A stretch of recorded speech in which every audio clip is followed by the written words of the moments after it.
Is that legal? I will make it legal.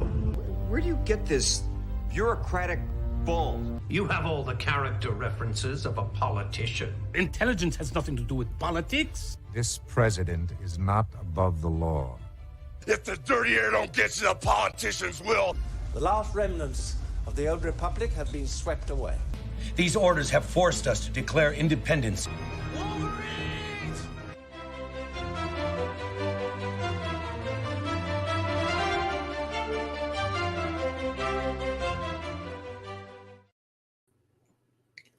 This is Grounds of Expediency Live. I am your host, Tim. I am the culture war realist. I'm a rational individualist. I'm the no-compromise anti-communist. I'm the hierarchy dominator. I cite history with validity. I've got the hot takes for the bot fakes, and most importantly, I am never a victim. Thanks for being here on the revamped channel, on the revamped show. We're going to try to do this a lot more often because politics are hot right now. The news is hot right now, and we're going to start covering it a lot more often. We need to grow the channel. I have a poll out there. Make sure you vote on it. We need to find a platform where we can talk about what we need to talk about. Not even where it's encouraged, but where it's allowed. That's the kind of platform we need. Odyssey really wasn't working in the past, so is Rumble any better? I have no idea. But vote in the poll, and we will consider creating an account on that platform. Let's see who we have with us tonight. The nuisance bird showing up a couple of hours ago. Excited to experience my first live one for this channel. It's going to be good. Come in with an open mind. Darth Spampton, sharing the stream out there, as always. Dan Blackroyd, our friend from down under, a.k.a. Liquid Blake. The sidekick with the snide quips. Steezo for life, Knight of Melvin in the house saying howdy because we say howdy here. Fuck Norris in the house. Oregon Red saying howdy. First time I've ever seen you, at least that I can remember. Welcome to the channel. And here I say it. Fill up the chat in every single platform you can imagine. Let's share it. Let's grow the channel. In the last month alone or so, I've gotten about 20, 25 new subs. Let's get to 100. This channel has been in existence for about 2.5 years. Let's grow it. Let's get it monetized. Politics are hot. Gabrielle Knight in the house. Melissa Lord in the house. Thanks for showing up. Tehelim 29. Hope you're not late. No, you weren't late. Thanks for being here as always and for sharing the stream as well. Alora OG Star Wars in the house. Smash the like button too, guys. The Mad Horushian. You like Odyssey, however, Rumble has a much wider reach. Now it does for sure, but a couple of years ago when everyone was getting on to the Odyssey bandwagon, I think it was more popular than Rumble. Rumble has since taken off because certain figures have started using it. Let's check out the poll really quick here. 67% in favor of Rumble, 25% Odyssey, and then 8% people typing in the chat. I don't really see what you guys are typing in the chat, so do it in all caps or something like that so I can notice it. Jock Nerdy, Northern California brother in the house saying howdy. What's going on, Ryan?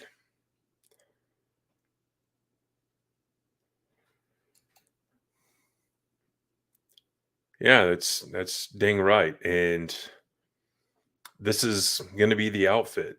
We may vary up the colors and stuff, but this is going to be the outfit. An outfit for an outlaw. Greg will be joining us after a bit. I'm glad to have him back to streaming. And if it's politics, it's almost like he can't avoid it. But it was great to have him on Friday night after a hiatus. I don't know how permanent it is, but glad to have him back on. He has been streaming with me now coming up on 3 years, and he's a valuable asset. He's a valued asset and good friend. So I'm glad to have him back. You choose Rumble. Okay. Yeah, I think I have mine synced to it. I don't remember or not. I synced mine to BitChute, Odyssey, whatever else. I don't know if it's still working or not. I'll have to go back and check. Set it up, and then I kind of walked away from it. But we're going to talk about two main topics tonight and maybe a bunch of other small ones. You saw the thumbnail, and a couple of weeks ago, somebody's house, somebody's business was raided by the 3-letter organization out of Washington. We know there are a lot of those, but I think you know which one we're talking about. And other people that have arguably committed worse crimes are not being hunted down like this is Running Man or something like that. So we're going to talk about that and what drives it. Going to be a great conversation. And then something from today. We'll talk a little bit about the unconstitutional DACA ruling from a federal judge came down. So we'll talk about that. And lots of other stuff is coming down the pike, though. There's so many things to talk about. It's almost like you don't even want to get into it a little bit because you won't do it justice. Lots of stuff, no pun intended, by the way, lots of stuff in the news. It's just insane how many things are going down, and we're not even in 2024 yet. I agree. Abolish all of them. And we'll get into that. And I'm a little bit more extremist than Greg is because, you know, my political philosophy at this point in life is find out what anarchy is and then back off a little bit. I think he is a little bit more in support of law and order, but, you know, law is law, have minimal laws, and then order is in the eye of the beholder.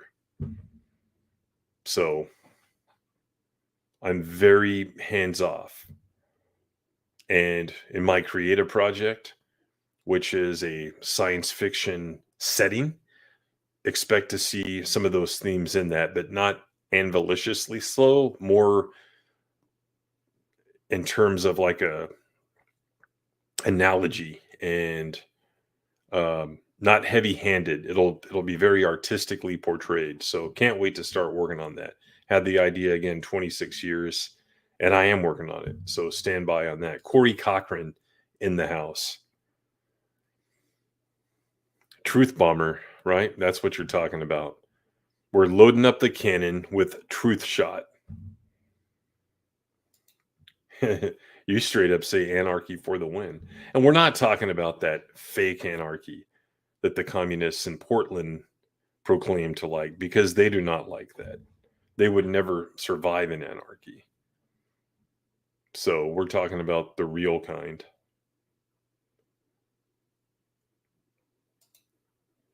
Absolutely. I have the famous hashtag defund public ed. I think that is probably the primary driver in our society of all the problems that we're seeing, because it starts in the school. It starts with the indoctrination, right? Probably in the early 60s it started and really kicked in the late 60s, 70s, and then beyond. And now it's utter insanity, even in our elementary schools. Look at DeSantis in Florida. What's going on there? You're not allowed to teach this because it's bad, which is correct. And then people freak out because you mean I can't use the state sponsored education to indoctrinate kids anymore and groom kids? No. I mean, that's where we're at. It's the slippery slope. It's the boiling frog analogy where, I don't know if this is true or not, but they say you have a frog in a boiling pot, slowly boiling it. It doesn't notice. But if it's already boiling, you throw him in here, he's going to freak out and try to jump out, right? So over the last 50, 60 years, this is what's happened. They have slowly implemented all these policies.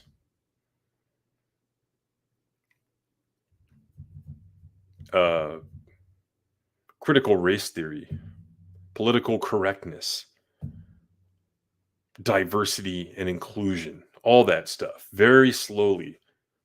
Now, I went to private school, if you count kindergarten, 13 years, right? I went 11 of those. So a little bit different experience for me, but I went those 2 years and I definitely saw the difference. And of course, I had friends that went to public school. So I saw all this stuff. How else in higher learning, colleges and universities as well, right? You have tenured professors that are literally communists and socialists spreading their message. Hell, my college professors, a couple of them were complete nut jobs. And something else I want to get into. That's fantastic, Greg. Something else I want to get into is, you go back to the 60s, JFK, police, FBI, all that stuff with school integration. And there was this perception that federal law enforcement agencies are kind of on the side of Republicans and stuff, right? Well, that's not the perception or the reality now. And I want to get into why. I think I have some ideas. I know I have some ideas, and I'm pretty sure Greg does as well. So that's going to be a fun topic. Be thinking about that, guys. Like, why are all these agencies on the side of Democrats, Democrats, as we call them? Be thinking about that. Before we bring him on in, let's take a look at some of what you're saying. Mad Harusian graduated high school in 2017, only gotten worse. I graduated in 94. And he agrees. Oregon Red. Melissa Lord says, if you can focus on your local government, you can make the stuff around you better. DC for me is 500 miles away. They do affect stuff. I mean, they just do. That's part of what some of the founding fathers were against, while some of them were for it, a stronger centralized government. Tehlim says, in Australia, we got councils that can't tell the difference between a horse to a Shetland pony. Yeah, we have them here too. You have them all over the damn world. Europe has them. Yep. Class of 94 for Tuscan Bob as well. CIA is communist in authority. Anymore it is. Yeah, that's a great analogy. G.I. Joe command base taken over by Cobra. Just so you guys know, the donation link is out there. And by giving a donation to the channel, you're helping to fight for freedom. Speaking of G.I. Joe. So just be aware of that. All right, let's go ahead and bring on in the Grand High Priest himself. We don't serve their kind here.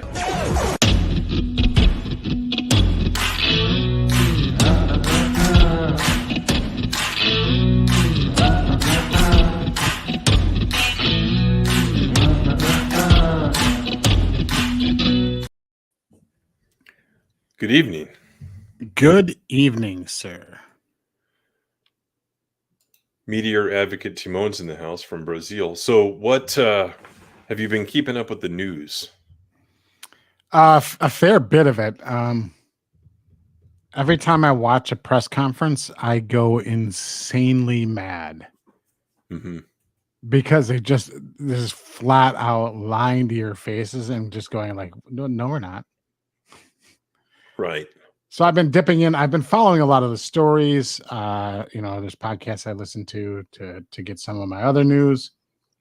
So yeah, I mean, I'm going to have to add that looks like I'm going to be Tuscan Theory, the SAG-AFTRA, WGA, and UWA scab very soon because apparently we're going to have a strike in the automotive industry Good. Their that cars are wants garbage. that wants a 36% raise. Yeah. For Yeah. what? For what? Ford lost $2 billion last year. Exactly. Here's the thing, like everyone is being Uh, affected by inflation and other stressors, right? But here's the thing, like I even told my boss today, like, don't you wish, because he has over the last 5 or 6 years been promoted a couple of times too. It's like, don't you wish that 5, 6 years ago you could have made what you're making now and how much more awesome it would have been? So everyone's feeling that. Why the hell do these entitled union pieces of garbage think they're the ones that deserve the raise when their company isn't even successful? I don't understand it. I haven't bought an American car in 30 years because they're garbage. I will you only probably buy have. You Hondas just and I haven't will bought only one buy that's made by an Toyotas. American based manufacturer, meaning because Toyota and Nissan operate a lot of plants in the United States. Yeah, but it's more about the engineering. Yeah. And True. I work with engineers almost every day, not automotive ones, but they're all the same. And many of them are lazy and they don't do a very good job. They're just like anyone else, like doctors. If I have a medical doctorate, okay, you may still be the worst doctor in the world. And there are nurse practitioners that are better than you. Same thing with engineers. And American auto engineers suck because their cars are garbage. They break down. They don't get good gas mileage. They don't last. I mean, I'm only going to buy Toyota and Honda. So fuck you, UAW. I hope that you make your companies worse. That's all And I have to Josh say. Manson asked in the chat, like, well, how come all these things are going on strike? Because we had the railway one, and Oh, that was a bad one. Yeah. they've I think what UPS barely averted one with the Teamsters very recently. It's because the labor market is what it is. If you are an employee, you have more leverage right now than you did a few years ago. But the problem is like, if you exercise that leverage in a way that is almost certain to destroy the company that you work for, it's not going to be in your long-term best interest. But see, they don't really care about that because we taught them a very valuable lesson, especially in the UAW back in 2007 and 2008. You can run your companies into the ground and you're going to get everything that you wanted, and you're going to get a substantial equity stake in the new formed company as it emerges out of bankruptcy, which is what happened with GM. I think Ford didn't go through that process. I mean, Ford of the American car manufacturers, Ford is the best of the worst as far as their how badly they've screwed over the taxpayer and how badly they screwed over their creditors. I don't GM know is that, by far the worst. but in terms of products, that stupid electric truck that they admitted a couple of weeks ago, like, yeah, we're not doing that again. It can only drive like, what is it? Not even 200 miles or something like that. Like, Right. what use is that to anyone? Yeah, but I mean, the broader thing is like, why all the strikes? Well, because the people that are in these unions, running these unions, understand that right now that they have an enormous amount of leverage to try and extract these concessions and these raises from the companies that they're bargaining with. And, employers do the same thing in downtimes. Be like, hey, we need to renegotiate these contracts. We're not making as much money, blah, blah, blah. So, but the thing is there's so many guarantees in place for the union side of it that aren't there for the company side of it, that it becomes a very unbalanced affair. And then you have the fact that unions play such a massive role in politics. Yep. Who then set the rules for, what is and is not considered fair or unfair labor practice. That it skews, particularly, the worst of all is public sector unions. But then you have these other things. And this is one of those things where, like, you want to have, like, I want to have a really, really hardline stance on this issue, but I understand the practicality of it. In politics, you have to be pragmatic because you can have the correct view that's unpopular and never win an election and never get anything accomplished, which is where you and I kind of differ, as far as like the one notch back from anarchy. Like, I don't, that never works. Even if you get it, it'll last 5 years until the other guy runs a Santa Claus campaign promising the world, and it's all gone immediately. So, like, your form of government that you advocate, I think, is the correct form fundamentally, but it's self-defeating. Yeah, you have to find a way to... It destroys itself instantly. You have to find a way to create a constitution that doesn't allow the Santa Claus stuff. Unfortunately, our country didn't do that. They thought of a lot of stuff, but I don't think they ever conceived of the state that we're in now.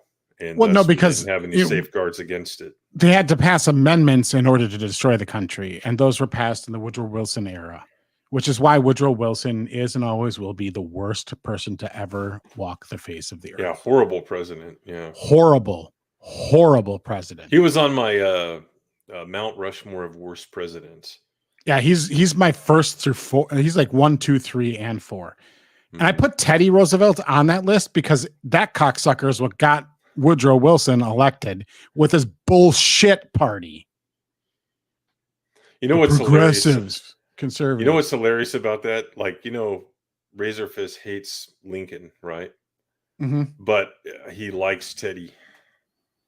Teddy is the worst Republican that has ever. Hey, you know what he was? He was like an early neoconservative. Kind of, yeah.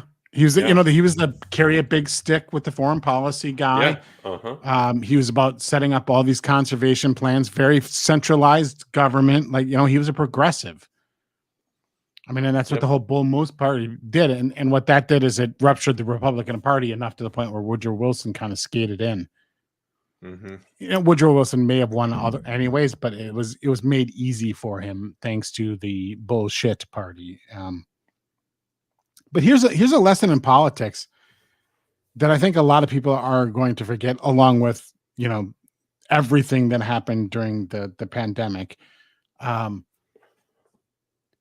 As a party, if your strategy is to appease these groups, UAW, USW, United Steelworkers, and things like that, take a good look at the last 6 years. We had a Republican president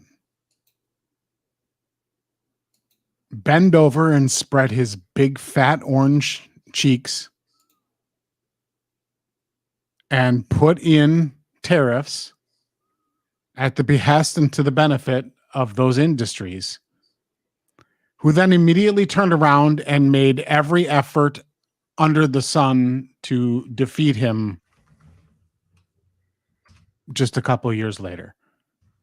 to the point where the president that put in the 35% steel tariffs, his party lost in the state that makes all the steel, Pennsylvania. Well, they don't make all the steel, but they make a lot of steel there. And the senator that we now have in Pennsylvania isn't a Republican. It's literally a fucking retard with a goiter. Yeah. Like literally the senator from Pennsylvania's fucking retarded.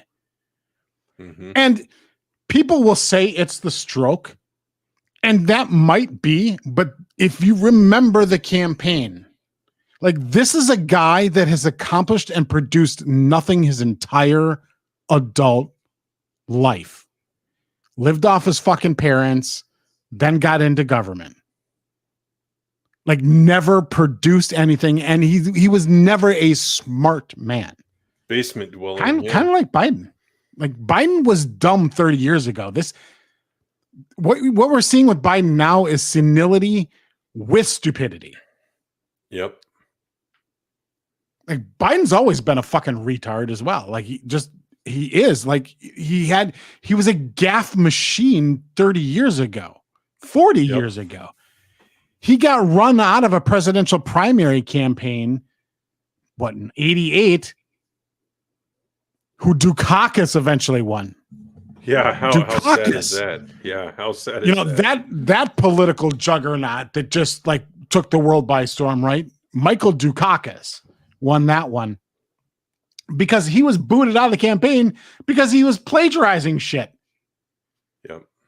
And he still does, like, oh yeah, I was at Ground Zero the day after. No, the fuck you weren't. And be like, well, but he was, and the thing was, well, he was there 10 days later. Then, okay, then what's the day after referring to? He just fucking makes shit up. But the lesson, getting back to it, is like, you can try and appease these groups, UAW, USW. They're just going to turn right after you give them the world. They're just going to turn around and fucking bite you in the ass.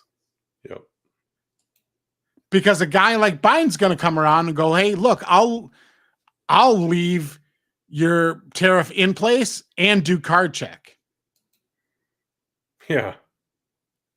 And there you have it. Like, I mean, because there's always, if your strategy to victory is going to be, I'm going to be the bigger, better Santa Claus,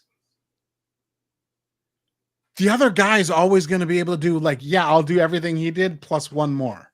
Yep. I mean, remember the campaign? Biden ran on basically like everybody was ripping Trump on, rightly so, on COVID response, right? Yep. Biden's whole thing was like, I'm going to basically do everything that Trump did, plus I'm going to use the Defense Production Act to make manufacturers make a bunch of respirators. That was his plan. Yep. It was literally, I'm going to do everything Trump did, basically, but then this one more thing. Doesn't work. That's a shit strategy. So like, at some point, like even when it's not electorally advantageous, you got to stand your ground, because if you don't, then what's the point of even being an opposition party? Yeah, you're exactly right. Before we get off of Dukakis, though, I wanted to share this wisdom from 1988. And this kind of shows our age and our generation, but don't park your car in a bush, or a quail may fly over and do caucus on your new Mercedes Benson. Learned that in 7th grade. Pretty cool, huh? Damn. See, you were following politics in 7th grade. I was too. Oh, yeah. Like for me, we were into it, man. There's so many people like in this YouTube sphere even that are just like, oh, I can't talk politics. And I'm like, man, I've been talking politics my whole fucking adult life, man. Yeah, there. Look at that pin, man. That is a Original classic right there. You know, one of the things, I've never been a collector of things. Like I don't have like you did you got all the Star Wars stuff and all that stuff. I've never really been a collector, but one thing I did collect when I was younger, and I'm guessing they're in a box somewhere at my parents' house, was presidential campaign buttons. Nice. And I had some obscure ones going back, like way back. What happened? Because the ones that are valuable are the ones that didn't win. And nobody remembers. Like you take a president that like nobody like who ran against Taft. Nobody's going to know the answer to that. But that pin is going to be super rare because usually what happens when your candidate disappoints you and loses, right? You're like, fuck this guy, rip it up and throw it away. Except for nowadays. Nowadays, we're just going to keep nominating him until he dies. Mm-hmm. That's the new Republican Party. But like back in the day, it's like you get one shot, you lose the big game, fuck you, you're done, you're dead to us. Yep. Well, nice Dan. Yes, the actor in most cases. Yeah. In most. Yeah, and then Dana Carvey is Tom Brokaw. Like Taft, really? I got to get a clip of that. That's a great skit that he did. Former President Gerald Ford died today, senselessly, at the age of 65. He was eaten by wolves. I don't know. That was just a great skit because it was so random, and it's like they just kept getting more and more ridiculous with the ways that Ford died. Because the idea was he was recording all that so he could like go on vacation and not have to do the news. So they were covering every possible scenario. It was so stupid, but it was funny because he sounded just like Ross Perot, like Tom Brokaw. I was reading this here. But you know what? That's awesome. Hey, he was popular and he screwed over Bush in that election, but it's amazing how hugely. Like I mean, now people whine about the popular vote these days. Like Bill Clinton never had 50% of the vote in either election. And he won the presidency with like 43% of the popular vote. Yeah, and he's hailed as this populist, good old boy, blah blah blah. And no, he didn't even win 50% of the vote. So he didn't win 50% of the vote. He won low 40s. I'm pretty sure it was 43 the first time around. Like he did better the second time around, but like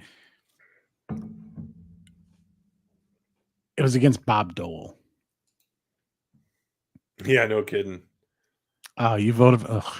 You're a little bit. I hated Ross Perot with a passion. I wasn't old enough to vote for him in the first election he ran in, because he ran again in '96. So yes, he did.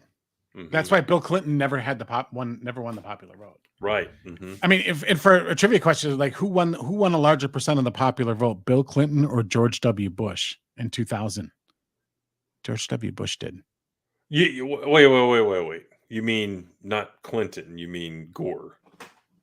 No, I mean like who had the higher popular vote when he was elected? Bill Clinton in 92 and 96. Not head to head. Yeah. Okay. Or George W. Bush mm-hmm. in 2000. And by the way, everybody seems to forget this, like in the political class, but like George W. Bush did win the national popular vote in his second campaign. Mm-hmm. Yeah, that's very true.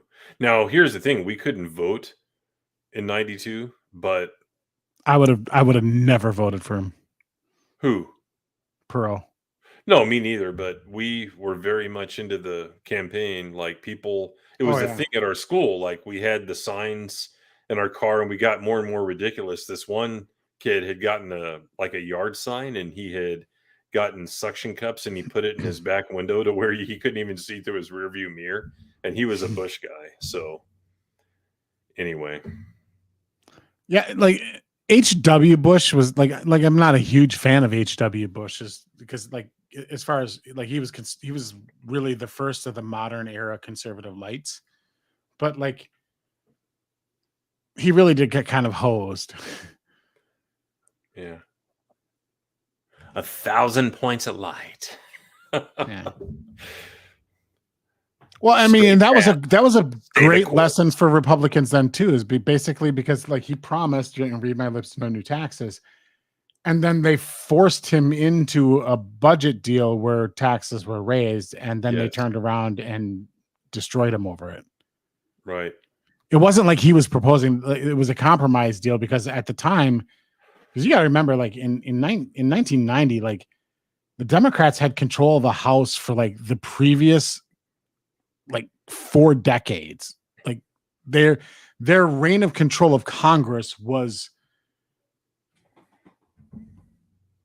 it was an annihilation. Like the Republicans didn't have Newt Gingrich in 94 when they took the Congress in 94. That was like the big red revolution. That was the first time the Republicans had Congress in forever, the House of Representatives.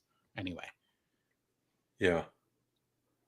Well, Corey, I can do this. I used to be really good at this at the time in the 90s, but it's like he would go, Yeah. Here's my latest chart right here. 18% tax cut all across the board. That increases the money in your pocket, which you can then go drive the economy. I'm all ears to the volunteers. I mean, that guy was like, it was almost like the used car salesman type of thing. He was a used car salesman. Was he really? No, I think he made all of his money. I think ironically, like he made all of his money administrating I think Social Security or Medicare or something like that. Mm-hmm. That's government program. Pretty ironic, yeah. Yeah. One other thing, and then I mean, he's not as bad as T-Boone Pickens. Yeah, like oh, we're wind power. Yeah, and he would never natural gas cars. He would never say what it was like in the commercials. You know what I mean? Like, oh yeah, I have this renewable and alternative energy, but he would never say what it was in the actual commercials because he knows people never would have looked more into it after that. Let me finish. Well, and the fun thing was, is like his whole deal was like natural gas was going to be like the big savior, and the natural gas revolution with fracking was great for the country. But like the other side, the left, the environmentalists hate natural gas as much as they hate fucking coal.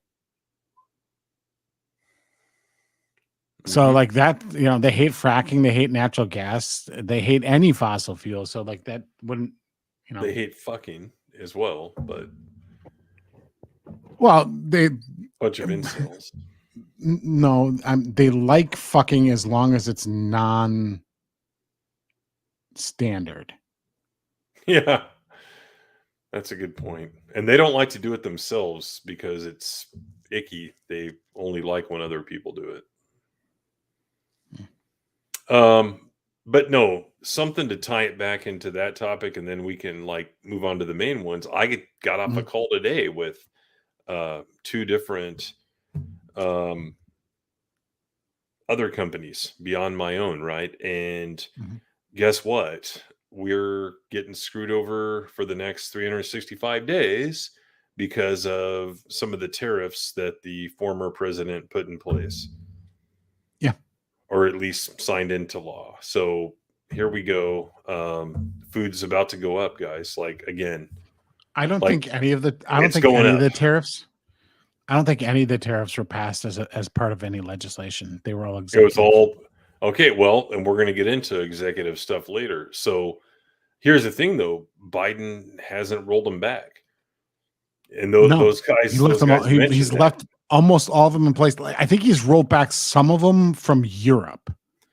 I'll share one of them with you guys. Like this is something that's ubiquitous and it's in everything.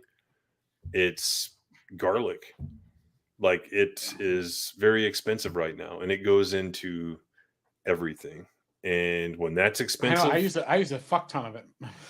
Well, I mean, not just like what you buy, but like the spice itself. But I mean, all the food you buy, hot dogs, and any kind of like a sauce. It's a primary season in almost every dish. It's like like that and salt, like in your TV dinners and everything, sausage and. Yeah. So when the input goes up, that means the food goes up.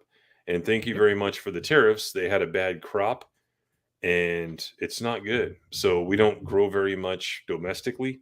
Well, guess why? Because certain subsidies and certain laws around price floors make it more advantageous for American farmers to grow other crops, not just letting the free market decide. But hey, like this much farmland for ethanol corn and stuff like that. They get subsidies for growing that. Well, it takes up crop. President Tuscan theory would ban ethanol the first day of office. Mhm. That'd be the first executive Me order too. I would be is to ban ethanol. I would say I would have the EPA rule that it's an environmental poison, and use the same law that they tried to use to regulate carbon dioxide. I would use on ethanol. Yeah. I would ban it entirely. Trust me, so would I. But yeah, so the point is, you were making earlier that, yeah, the prior administration was far from perfect, despite the claims of some people. Now, again, we've always said this. Better than the alternative, of course. Yeah, that's what I mean. Like during the primary, vote your conscience. During the general, you better vote down party lines, because Here's lesser of one two thing I will evils, say. guys. Lesser of two evils. I am adamant about this. I believe in that philosophy wholeheartedly, but I will say this. If Vivek, piece of Swami shit, is on the ticket in any capacity, I'm voting straight D across the board. Who is that? Vivek. Oh, yeah. Ramaswamy. That guy's a fucking lying weasel. I know it. He just reeks of fucking. That guy just says what everybody wants to hear at the moment and then denies he ever said it 5 seconds later. That guy's a fucking weasel. Fuck that guy. He's on the ticket. I'm fucking out. I'll vote straight D. And just I will become an accelerationist when it comes to politics. Let's just burn the motherfucker down. Well, he ain't going nowhere. Trust me. He could be a VP pick, because all he does is basically he's there to sop up some of the other candidates' vote, not Trump votes. Mm-hmm. So basically, right now the primary is down to it's Trump and then not Trump. Yeah, Vivek is there to take enough not Trump votes away from any of the other not Trump candidates to prevent them from gaining ground. Yeah, the guy's a fucking weasel. We'll see what happens, but I don't think he's going anywhere. Who made all of his money in what industry? Tech and pharmaceutical. Fun fact, like I've worked with 3 different guys with that first name in the last 5 years. So anyway, I don't know. I watched him at the debate. I'm like, just like, it's like, nope, that's a lie. Like, that's not what you said, but he'll do it. He'll be like, he'll tell you that the sky is purple in an interview, and the next day somebody's going to say, hey, Vivek, the sky is blue. You were lying. And he'd be like, I never said that. It's on video. Be like, well, here's you on tape saying the sky is purple. I'd be like, wow, that's out of context. The guy makes Bill Clinton look like a stand-up guy. I'm telling you, that guy's a fucking weasel. I believe it. Yeah, once we get closer, we'll have to talk about more election stuff. I don't care about the primary season, I'll be honest. Like, maybe I did in 04 and 08, but before and after that, I just like, tell me who it is and then I'm going, because most of the guys I like in the primary don't get in anyway. So I'm just like, tell me who it is. Yeah, I'm gonna go vote in the primary, but I'm not gonna like watch debates. I've literally my entire adult life held my nose when voting for president. Mm-hmm. Like, not one person has won the primary and gotten to the general election in the Republican Party that I was really like stoked about and rooting for during the primary process. Now, there's certain points in the primary process, like in 2000, when the primary became a battle between George W. Bush and shitty pilot McCain.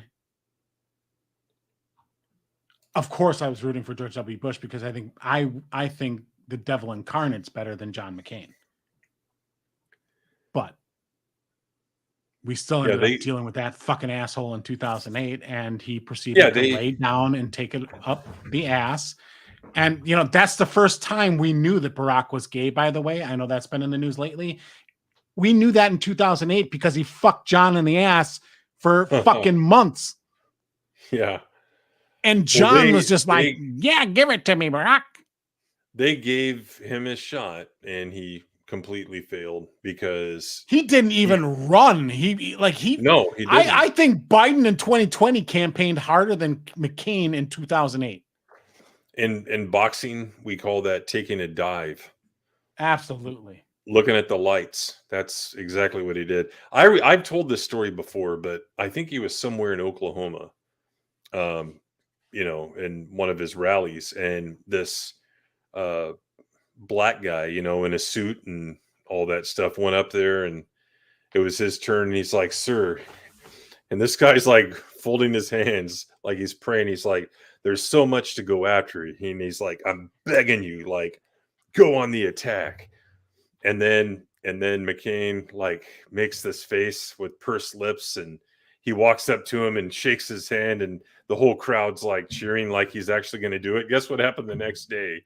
He's back to, like, you know, kissing Obama's ass on the trail. So yeah, I've never seen, and I don't think I suspect I may never see a bigger pussy campaign than McCain 2008. Yeah.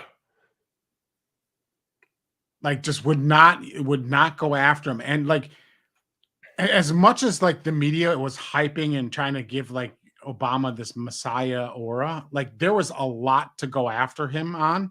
What his inexperience, his political positions, the Jeremiah Wright stuff, the stuff his wife said about never being more. Oh, that was a little bit later, but like there was a lot to go after. Yep. Barack Obama on, and you know, but you know, it was his turn, so he won the nomination, just like it was Bob Dole's turn, right? Yep. That was great pick. Like, you know, not that I was super excited about like potential Pat Buchanan as president, but like, yeah.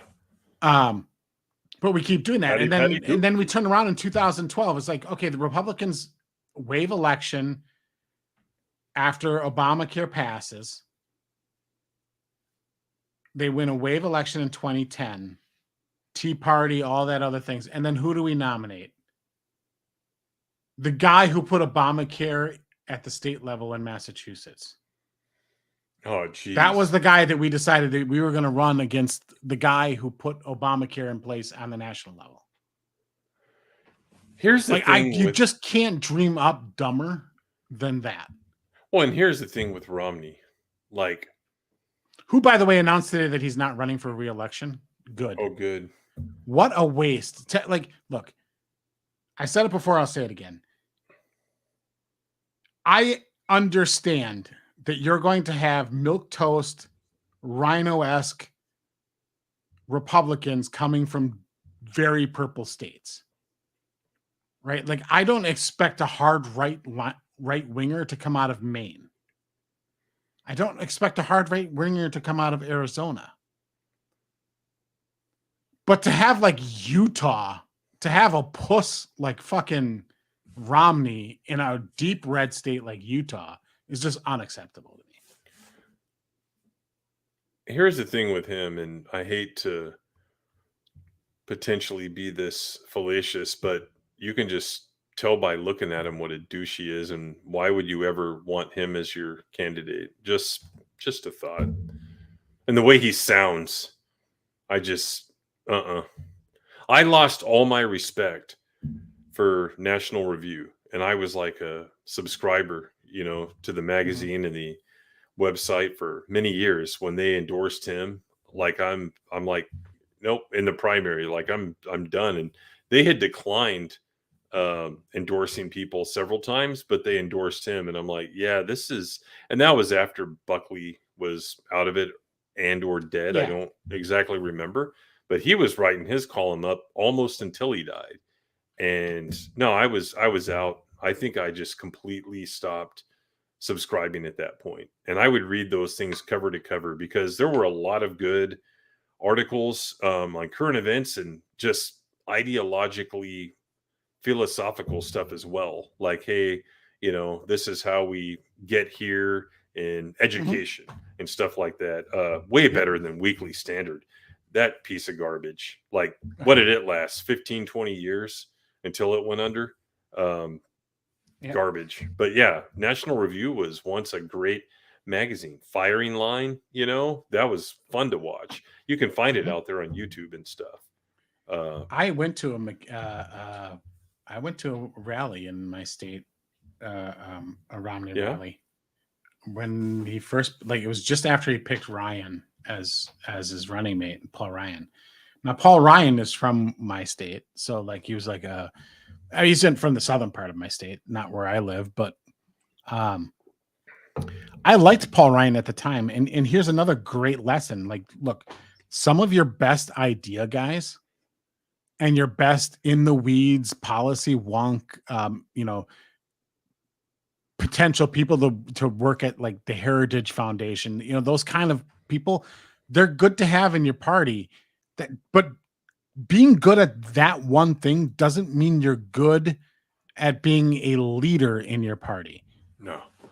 And this, you see this happen all the time in the workplace too. Like just for example, let's take McDonald's, right? Just because you're great at cooking French fries doesn't mean you're ready to run the store.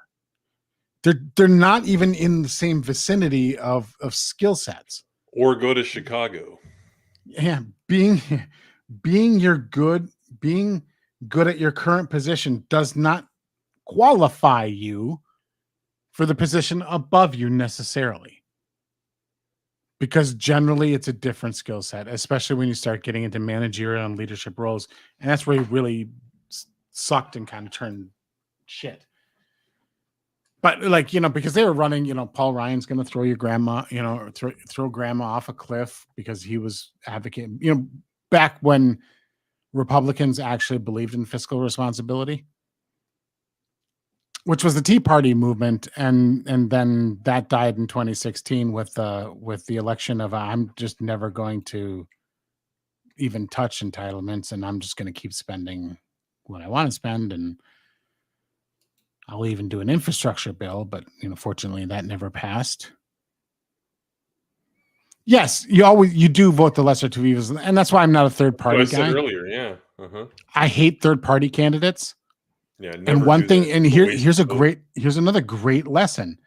Go back to the 2020 map and try and find the Green Party candidate. Disappear everywhere the Green Party needed to disappear. It disappeared. Now, the Green Party is good for maybe 1 to 3% of the vote. Generally insignificant. But when you're talking about states that are on the margin of under 20,000 votes one way or the other, that 3% makes a difference.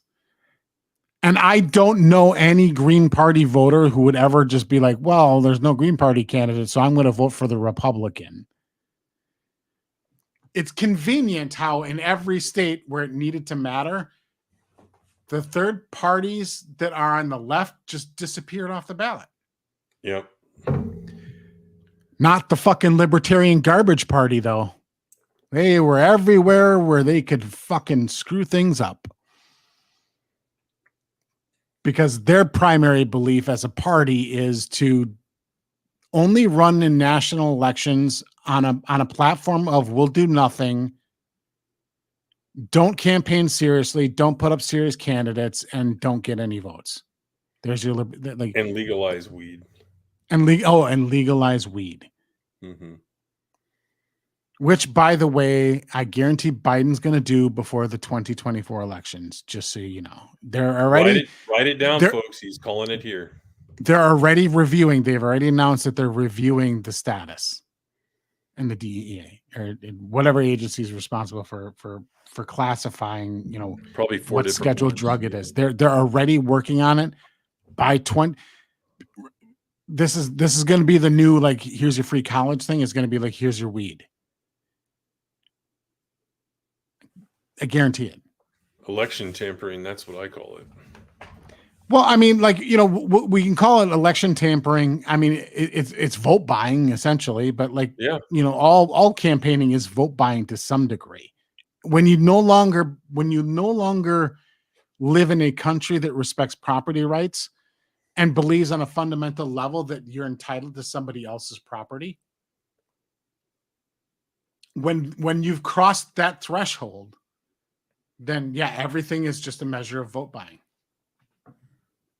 Yeah, but the difference is, you know, campaigning is campaigning. It's persuading people. But when you're literally already in power and you could conceivably change a law to create an entitlement for your like your voter base, there's a big difference there. That's not just campaigning. That's straight up bribery using taxpayer dollars. Because don't forget, guys, there's no such thing as government funded.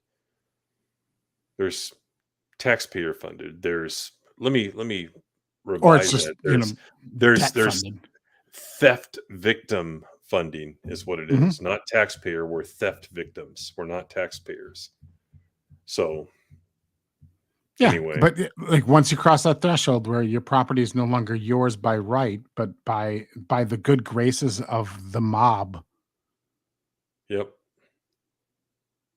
when you no longer have that, when property itself is no longer considered a fundamental natural law, hmm then the everything you have is just by the graces of somebody else not willing to take it at the moment. Yep.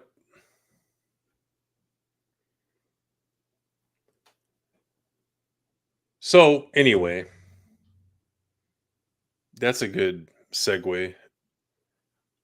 So are you up to speed on this situation with the uh January 6th alleged perpetrator being raided? Um You don't know what I'm uh talking about? Then yeah, yeah, because there's like a lot of people were making a big stink about it because it's way well, after the fact. I don't remember all the details. I'll remember once you refresh me. there's some video out there. We're not going to watch it because all it is like a friend with a camera, and he's like, and there's like several people with cameras, and he's like in the agent's face and stuff. Mhm. And more than anything, he's kind of like just bugging them, and I'm glad that he did because they were a bunch of assholes. He went up to one of them and says, "Where's your badge so I can get your name?" And he's like, the agent's like, "We don't release our names," or something like that.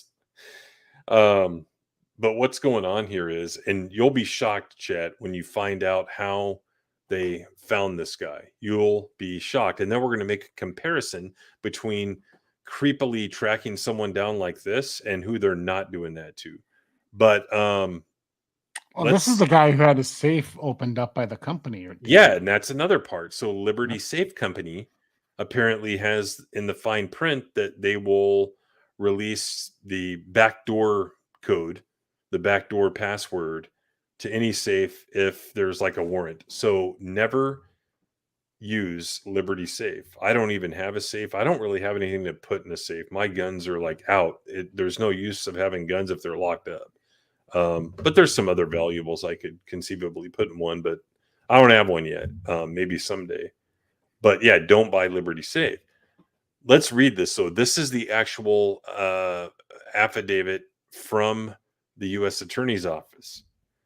Arkansas man arrested on felony and misdemeanor charges for actions during January 6th Capitol breach. Defendant participated in Lower West Terrace tunnel riot. It's interesting how they say that definitively like that. They don't say believed to have participated or anything Yeah, like or that. allegedly, or yeah. Yeah, I mean, and again, this isn't an article. This is the actual justice.gov website. And then we're going to find an article that reveals like how they found the guy. It's unbelievable.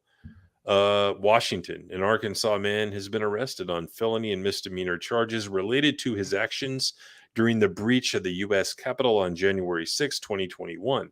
His actions and the actions of others disrupted a joint session of the U.S. Congress convened to ascertain and count the electoral votes related to the 2020 presidential election.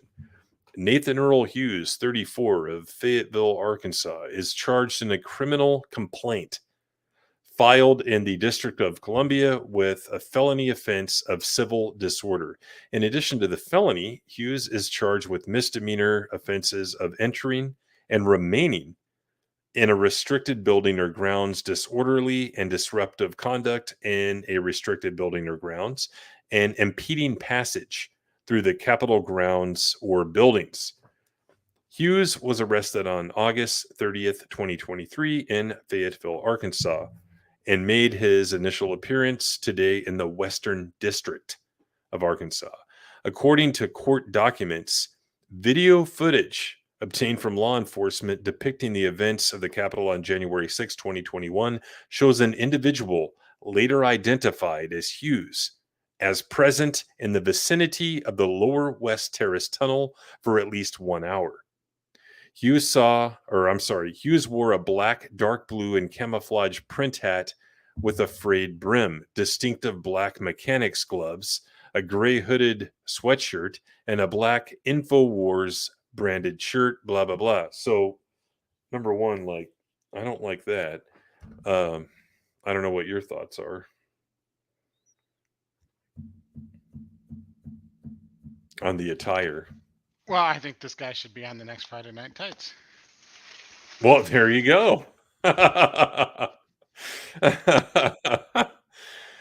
Court documents say at various points, Hughes pushed against the police line in the tunnel and helped other rioters. See, they're identifying them as rioters, not protesters, not mostly peaceful protesters, physically fight police in an attempt to breach the line and enter the U.S. Capitol building.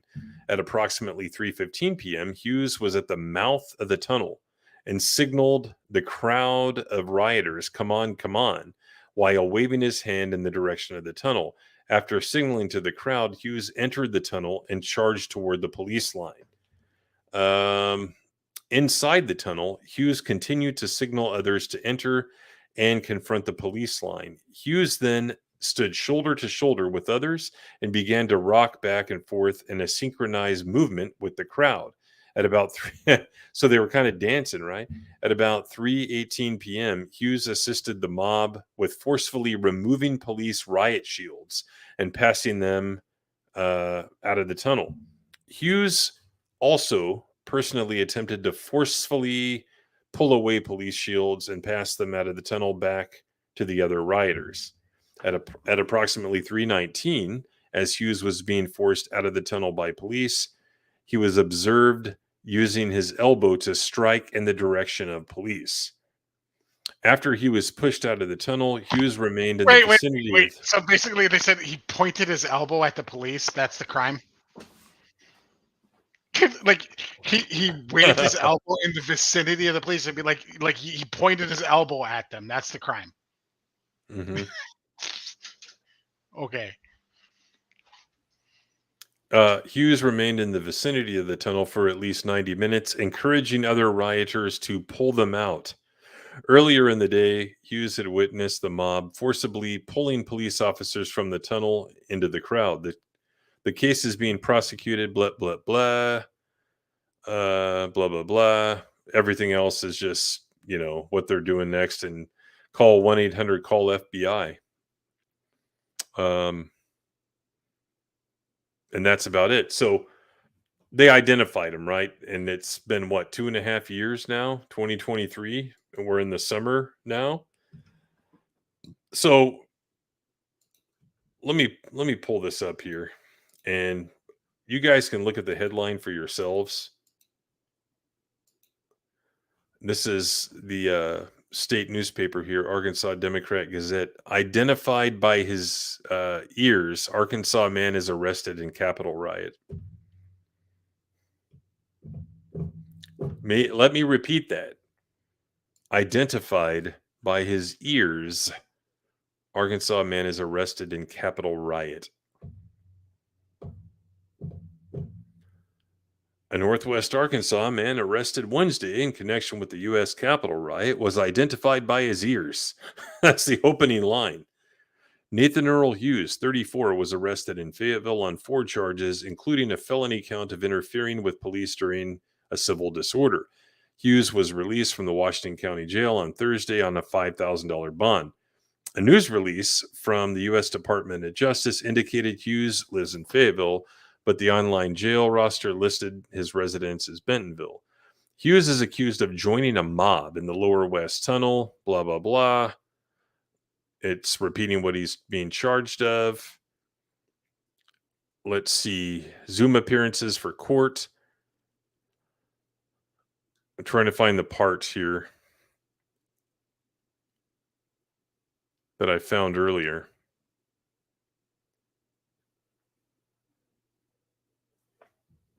Let me do a Control F really quick here. Yeah, I want to know how they CSI'd his ears. Yeah. Hang on. Well, All right.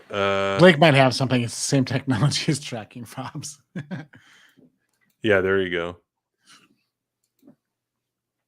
A photo taken of, this is like the photo caption. A photo taken of Nathan Earl Hughes of Northwest Arkansas is shown with a photo of a rioter outside the Lower West Tunnel of the U.S. Capitol on January 6, 2021. A side-by-side comparison of the two photos is used in Hughes' statement of facts as Figure 18 and Figure 1A to argue that the shape of Hughes' ears helped to identify him as the person who engaged in violence at the Lower West Tunnel on January 26, 2021.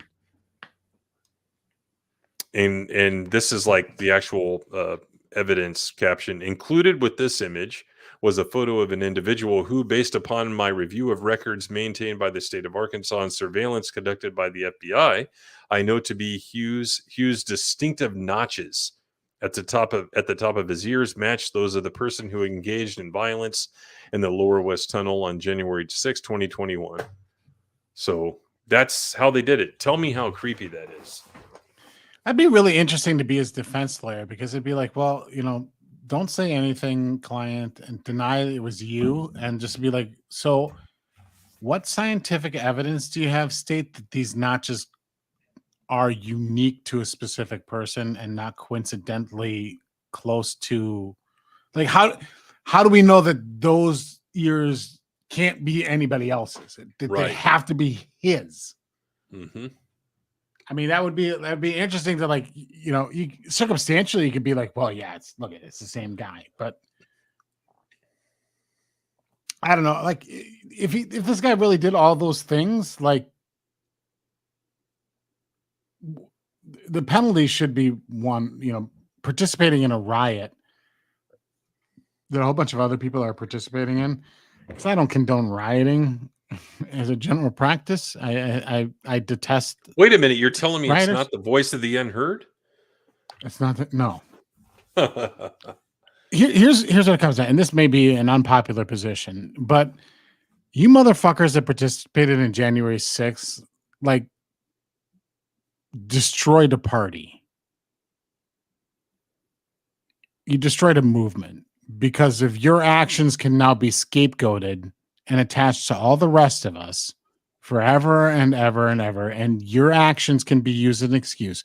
Wrongly, yes, but still that is the net effect of your actions on January 6th.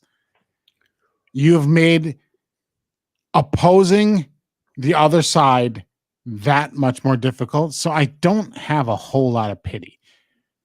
On the flip side of it, though, and here's where we're definitely we're most likely to agree.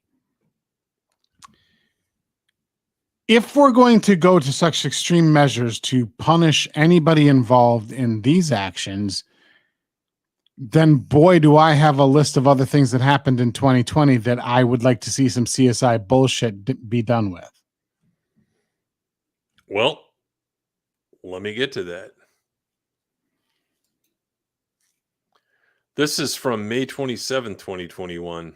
And this is the Minnesota Reformer. Sorry. 1 year later, few charges for the arson and destruction. More than 1,000 buildings were burned or damaged in Minneapolis in the days after George Floyd's murder. Criminal charges have been filed in connection with 11 of them. So you scroll down here, right? And you find out who that is. And did you see Minneapolis? Do you remember? It was probably the worst off out of all the, because that's where it happened, right? Right. Yeah, that's where Floyd is. You know, Horrible. that's where Floyd was. You know, allegedly murdered on the drugs he was taking. But it's interesting because like one of the things that previous article is like oh, what are the things What an this article. other Well, guy the, was the guilty? article, yeah. Well, what is this guy guilty of? Well, he was encouraging people and he was waving them on and be like, whoa, okay, so can we apply that standard to everybody that participated in this riot? Right. Or how about the standards to the people, you know, that participated in the Kenosha riots where Rittenhouse occurred? Yep. It happened all over the damn country, man. On the second day, by the way. Like Rittenhouse didn't shoot anybody the first day of the Kenosha riots. So it was a multi-day riot that took place in Kenosha over not George Floyd, but another justified homicide where a guy with a knife was attempting to flee with a kid that he didn't have custody of. And he wasn't even killed, actually. But like, you know, I guess that's all beside the point. But like, like if we're gonna go to the extreme, like we're gonna CSI bullshit his fucking ears to find that guy and to be like, well, he was encouraging people, that was his crime. He's waving people on and like rallying the crowd or whatever. Like, boy, And pointing with his elbow, yeah. And pointing his elbow in the direction of the cops. That's almost like I expected the next line to be like he farted in their general direction. Yeah. Like from Monty Python. Well, listen to this. Listen to the Minnesota thing here, and it's multifaceted here. So, Isabella Nascimento, an attorney with the ACLU Minnesota, and fuck the ACLU, said using mass arrests as a crowd control tactic can have a chilling effect on demonstration.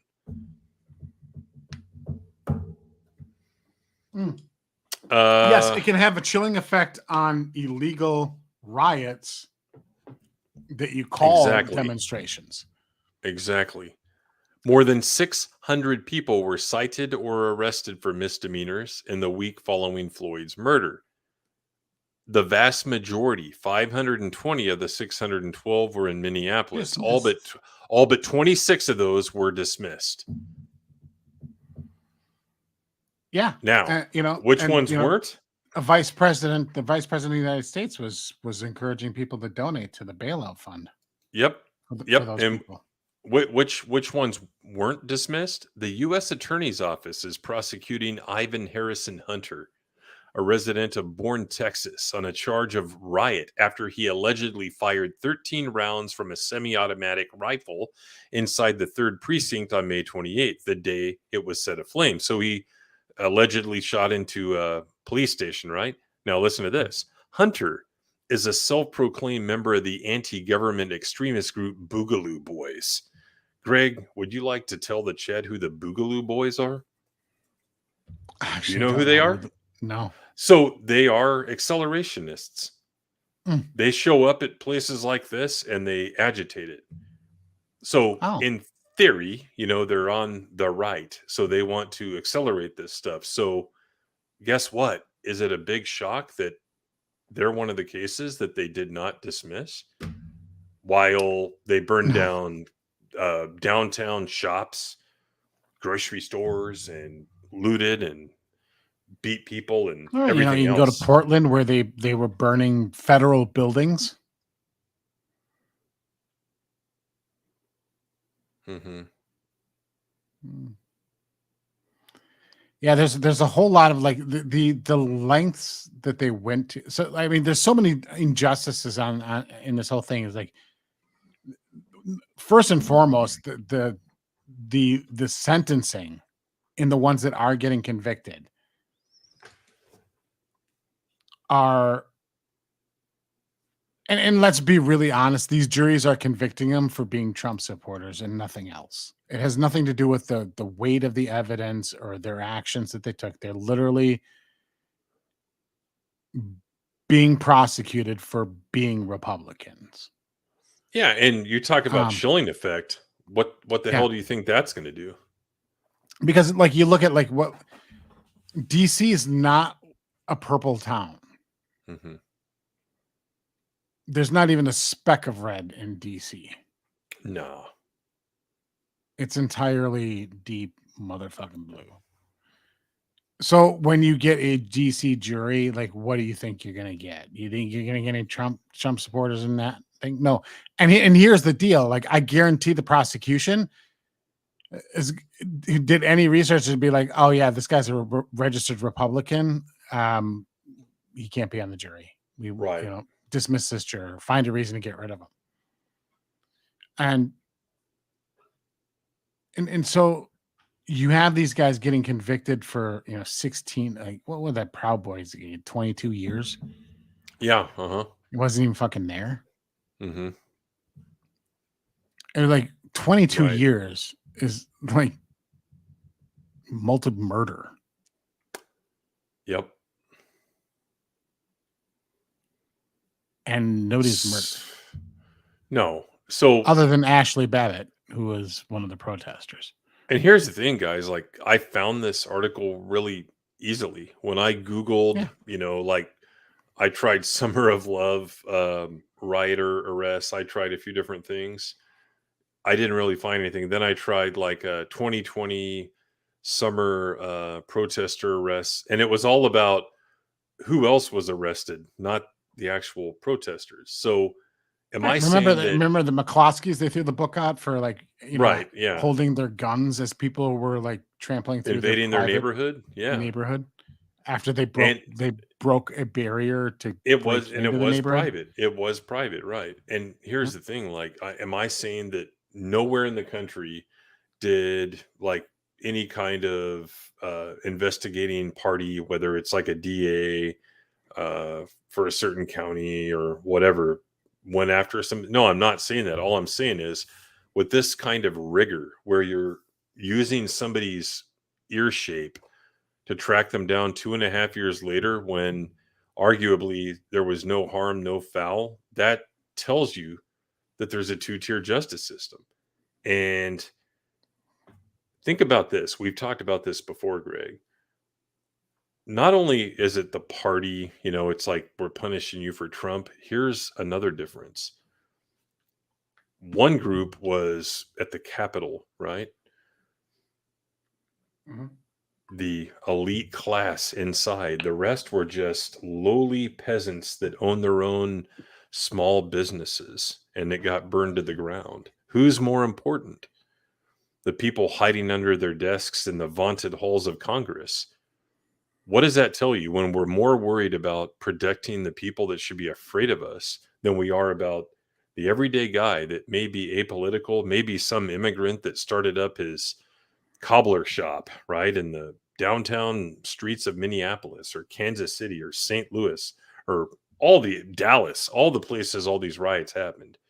And his windows were broken, possibly set on fire, his shop. No one gives a shit. Their entire businesses that burnt up. Because it's not the state. And that's what these people care about, is protecting the state at all costs. I can't believe you protested against us. The nerve. But then over here, things being burned down. Oh, guess what? You know what the line is, right? Yeah, you have insurance. Yeah. You have insurance. Oh, someone died. You have like life insurance, right? You have a will. I mean, come on. Just property. Yeah. The thing is like, don't forget, property destruction is not violence. That's what they told us. Yes. Words are violence. Saying a naughty word is literally violence, according to these people that literally shake over the literal violence your words caused them, Right. but actual property damage, not violence. Yep. And the thing is like, so those people that own those businesses that got burned down, it's like, even if they are insured and the insurance actually covers it without a fight, which I guarantee most of the insurance companies probably fought, Yeah. at least to some degree, because that's what insurance companies do, is like they're beholden to their investors who don't want to pay off claims because that's bad for the bottom line. So they'll find excuses not to pay out on claims. But that doesn't cover the blood and sweat that went into building that business to what it was. And even if it can be replaced, it's not the same thing.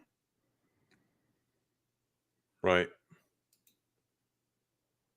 And that never seems to, like, forget about the riots. Like, you can't operate a business in a lot of these cities because people are permitted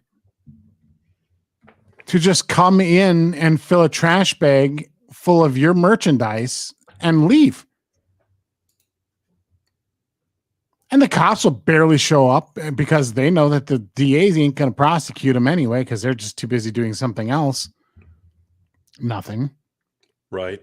They're too busy releasing, releasing pedophiles from prison from Nevada so they could go to Wisconsin to attempt to kill Kyle Rittenhouse. That's what they're doing. Yep. Or they're trying to find ways to not jail a guy who committed violent acts, has warrants out for his arrest. They're too busy trying not to keep that guy in prison so then he could go run over innocent little kids at a Thanksgiving parade in my lovely state of Wisconsin. That guy. Disgusting. Yeah. That guy's out.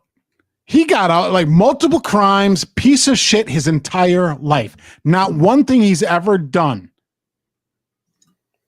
has been a value or benefit to the world. His existence is a net negative to the world. Every breath he takes is an insult to justice. You're correct, Spamton. And that guy committed multiple crimes and was still out on the streets and available so he could take his car and run over grandmas and little kids at a fucking Thanksgiving parade. But this guy here who waved a couple people and pointed his elbow at cops and took police riot shields is probably going to get like fucking 2 decades in prison. Yep. So yes, correct. That's Benton. It was a Christmas parade, but it took place the week of Thanksgiving because that's typically when those parades happen. Yeah, they do it well ahead of time. This is the thumbnail, and there are the two tiers. There's the capital and there's private businesses, right? And look at these guys. This is at the place of business. This is from the aforementioned video and stuff. And if you zoom in here, because all these guys were probably, undercover. If you zoom in here, he's got a hat on, right? You know what's on that hat right there? Nope. That's a logo of the Razorbacks, Arkansas Razorbacks, right? Well, guess what? That's a porcine animal, right? So it fits him perfectly. It's a pig on his hat. So, and again, I don't respect these guys. Let's talk about these guys, the FBI and the ATF and hell, the freaking Postal Service has an armed division. Here's the thing. Let's talk about local law enforcement that spend time sitting like in someone's driveway waiting for you to go 5 over the speed limit on your way to work to be a productive member of society so they can ticket you $250. But I'm not bitter. The point here is that anyone who engages in this isn't just doing their job. They're not just following orders. They're pieces of garbage because they choose to do this. And most of these individuals like probably get off on it. They were probably bullied in school And hey, I know what I'm going to do. Like, I'm going to get behind a badge and a gun, and I'm going to live out all my fantasies that way. Pieces of garbage. I don't respect them in any way, shape, they're or Eric form. Cartman on the big wheel. Mm-hmm. You know, that respect my authority. Mm-hmm. Yeah, look, I used to be like, a blind supporter of the blue line. The bootlicker line. Yep. I support law and order. You heard me mention that earlier. I believe in law and order. I believe that in order to have a productive society, you need to have some level of police force. However, what the last couple of years have taught me in particular is that when the populace surrenders all policing authority to the government, and the government can just choose not to police or choose who to police, and then you have you run a shop in the middle of a city where people can just walk in and smash all your glass cases and steal all your merchandise and nobody cares. Well, there ought to be a law against it. Well, there is a law against the theft, but like, who's going to prosecute it? Yeah. And what should happen in every one of those cases is that legal citizens should be able to walk behind every one of those pieces of shit with a trash bag and put 2 in the back of their head. There you go. Without penalty, civil or criminal. Yep. See, that's the type of law that you need. Now, That's the way like for the longest time, that's kind of how the country operated. I'm not saying like we bring back lynch mobs or something like that, but like the idea used to be like, especially when it came to civil stuff, was like fuck around and find out, was 90% the result of these cases. Like, look, you went in to try and steal some shit and you got your ass shot. You had it coming. Or you went and spit in the face of a guy that's 3 times your size and he beat the living fuck out of you. You had it coming. You taunted a big guy that was bigger of you and he proved it. Like, tough shit. You fucked around and found out. That's not the way it works anymore now. Now that guy who responds is the one who gets thrown in jail, and then you sue on top of it, even though you instigated and caused the entire thing. And when it comes to the thin blue line, where I really went astray on that was COVID. Oh yeah. Oh yeah. And it wasn't just in the United States. It was like watching it worldwide. And like the scariest one was our friends down under. Those police, clearly based on the videos that were being put online, like those police were not just doing it, they were fucking enjoying it.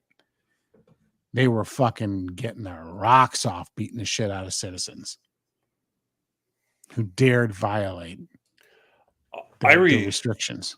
I remember video. I can't remember which city it was, but the police in that city had some pretty heavy equipment, surplus Humvees and stuff like that. And people were out on their porch videoing it, and suddenly like a canister like lands on their porch and stuff. That's what happened during COVID, because it's preferable to get a canister shot on your porch versus breathing in someone's face that's about, 50 feet away at the next house. Yeah. Wow. Yeah. And, when they started, and when the police, instead of doing what, the police would have probably forever earned my backing had they just gone, you know what, these like fucking, these county level bureaucratic morons that run the health departments in every county in the United States that were dictating to everybody else what they could and could not do on any given day based solely on their edicts. A righteous and and proper police force would have just said, yeah, fuck you, we're not enforcing that. Yeah. We're not, that's not a lawful order. We're not following it. But when they became the army of the state to rob people and enforce the elimination of their very liberty to even move, to exist outside of their houses. I'm sorry, you're not an ally. And the funny thing is like, got this in my personal life. I got this phone call. It's from this police organization. They're trying to raise money for their fund or whatever. And I'm like, no, you guys enforce COVID rules. Yeah. No, you don't. Like, I'm not giving you any money to your police benevolent fund. Like, it may be a good cause, and I'm sure like a lot of those police officers are good people, but I'm just not gonna. I'm not. You guys are agents of the state, and the state is an oppressive force, and I will not support an agent of an oppressive force. Doesn't mean I'm going to go and start my own little personal war or something against them. It's just like, but I'm like, look. You want to bury me? Go ahead and bury me, but I'm not fucking digging the grave. Yep. Kill me. But I'm not digging my own grave. You're just going to have to fucking kill me then. Yep. I will not participate in my own destruction. Thank you very much. That's awesome. And that's where I've come on this organization. Like, I fight with some of my family members on this stuff too. And it's like, well, no. Like, look, I'm sure some of them didn't like it, but they still followed orders, because when it comes down to it, and this is really where it's the eye-opening experience, is when it comes down to it, I believe that 95% of the police force in this nation, when they have to choose between their own paycheck and their pension and your liberty, they will side on their own paycheck and their pension all the time, all day, every day, twice on fucking Sunday. And guess what? What are most law enforcement officers? What are they? Union. Yep. Exactly. And they will protect each other like all other unions. They will lie for each other, fight for each other, and all that.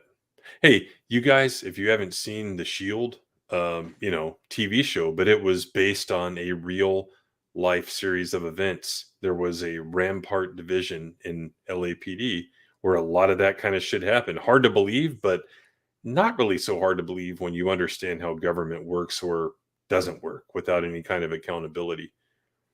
So if you've never seen that show, watch it and then kind of read about Rampart. In fact, Woody Harrelson made a Rampart movie after The Shield had already started, and his is more historical than it is like fictional based on something, but it was a very real thing. So that kind of thing happens all the time. Yeah. Is there a police force? When a police officer pulls me over, I'm going to, I'm not going to be combative with him, because I'm not stupidly suicidal either. Right. I'm not going to antagonize them. I'm not going to give them reasons right to pull me out of the vehicle then, or do anything else. It's going to be, hands at 10 and 2. Yes, sir. Sorry, officer. I will be respectful, because to not be is just kind of stupid. I will not let them trample my rights, though. Be like, oh, we want to search the car. No. Mm-mm. I do not give you permission to look in my trunk. It's empty, but I don't give you permission to look at there. Yeah. Because I'm not going to surrender my rights either. But yes,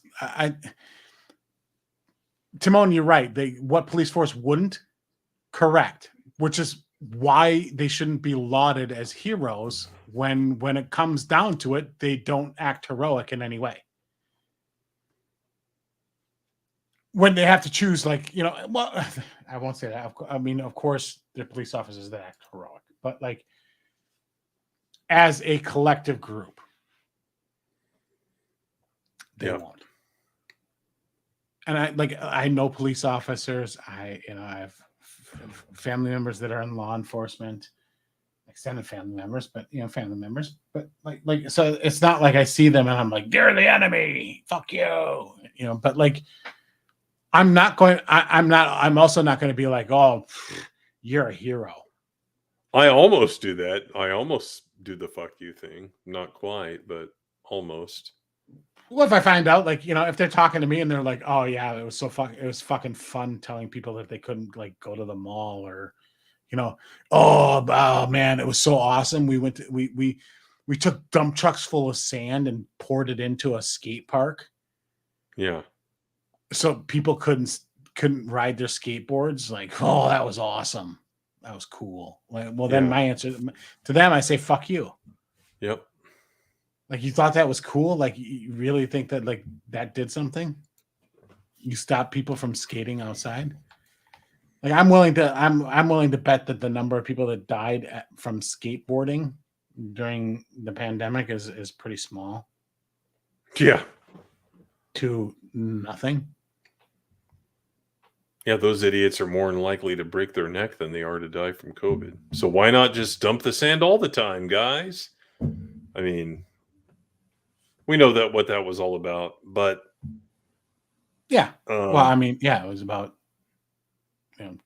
authoritarian control. Yeah, we just got to be careful talking about that. Anyway, so what we'll have to do is we'll have to do an entire stream on our thoughts on law enforcement. And quite frankly, guys, in my creative project, you can find out how law enforcement works in the constitutional republic of free and sovereign worlds. It'll be pretty interesting. Let's do this really quick. This is breaking news today. Did you see this? Federal judge again declares that DACA is illegal, with issue likely to be decided by Supreme Court. DACA? See that? That's the deferred action. Yeah. On criminal aliens. Yep. And what other federal judges have done, and they've had to bring this case several times because it's been thrown out for various reasons, but this latest one is several states. I think it's 7 or 8 states. Mm-hmm. And the Texas guy is the one that's actually representing those states. They chose him or her. The one that's under impeachment inquiry in Texas. Is that who it is? Really? If it's the attorney general in Texas, it's Paxton. Yeah. Yeah, I believe it is the AG. Hang on.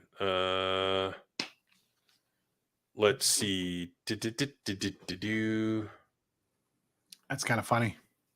Hold on. Let's make sure we're not full of crap here. That's the wrong window. Yeah, and this broke like an hour before. 2 hours before we started to stream. It's U.S. District Judge Andrew Hannon. No, that's just the district judge. Hang on. His name is in here somewhere.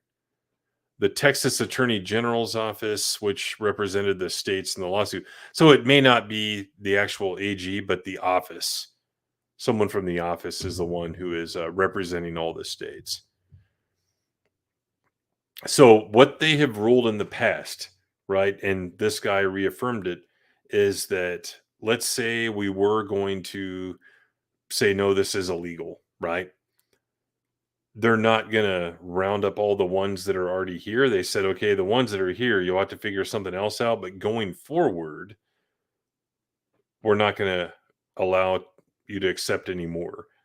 So they haven't taken it to that level yet. So if this gets appealed to Supreme Court and then they make that decision, then somebody will have to say, hey, that means that DACA is illegal. Every kid over the last, 10 years, I think it was, in 2012 when this went into effect, will get their butts kicked out of the state. And some of them aren't even kids anymore, right?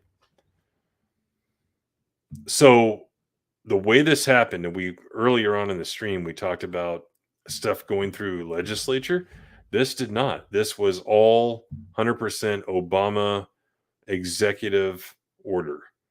And that's one of the reasons that this latest federal judge has thrown it out, because he said it resides with Congress to pass this, not with the executive branch. No, well, the DACA falls under one of those. It's. I honestly don't know what the solution is, because like there needs to be some level of prosecutorial judgment. On what cases that they're going to bring, but basically it's just like we're just going to nullify this law by not enforcing it, which is basically not. DACA is like, look, yeah, you're illegal, but we're just not going to do anything about it. We're just going to let you stay. So we're just like, yes, your existence here violates the law, but we're just going to look the other way. And the ability of municipalities, states, I mean, just look at like how many sanctuary cities there are, right? That what is a sanctuary city? A sanctuary city is literally a city that just is like, yeah, no, we're not going to participate in the enforcement of immigration law. And the idea is like you can just pick and choose which laws you want to enforce, or you just said, hey, we're just not going to enforce the marijuana law. Mm-hmm. I'm like, hey, you may agree with that one, but it's just like, but that's not how you undo a law. But that's how we've been undoing a lot of these laws, is just like, hey, we're just going to choose not to enforce it, which is a really great recipe to have a multiple tier justice system, because you can use the guise of selective prosecution to punish your enemies and forgive your allies, and just claim that, well, you're to prosecute, it's prosecutorial discretion. The DACA thing is like, I don't like the ruling in the sense like, hey, we're not going to do anything with the ones that are here. No, they need to be kicked out. Because if the policy is allowed that, like, if the government does nothing, then the government gets to do whatever it wants. Basically, there's no enforcement mechanism. Like a judge could say like, well, DACA is illegal, and the federal government could be like, yeah, okay, and then just keep doing it. And so, okay, what are you going to do? Bring him to court again? The judge is going to be like, hey, no, I said you're not allowed to do this. And then you're just going to be like, yeah, we know you said that, but in the last 2 years, we let all these. Are you going to throw all these new kids out? They won't accept. They won't accept applications. So basically, that would make them, fugitives that are here illegally. So it's the fact that they're not going to accept applications. And here's the thing: like, what does Congress do? Right? They create laws for the executive branch to sign off on, right? Well, guess what? This DACA program costs money. It costs money. It's just not free. Like, okay, DACA is in effect and you can apply for it. It costs money, and Congress did not fund this program. And it shocks me it's taken 10 years to finally get a judge who's saying, yeah, it's illegal.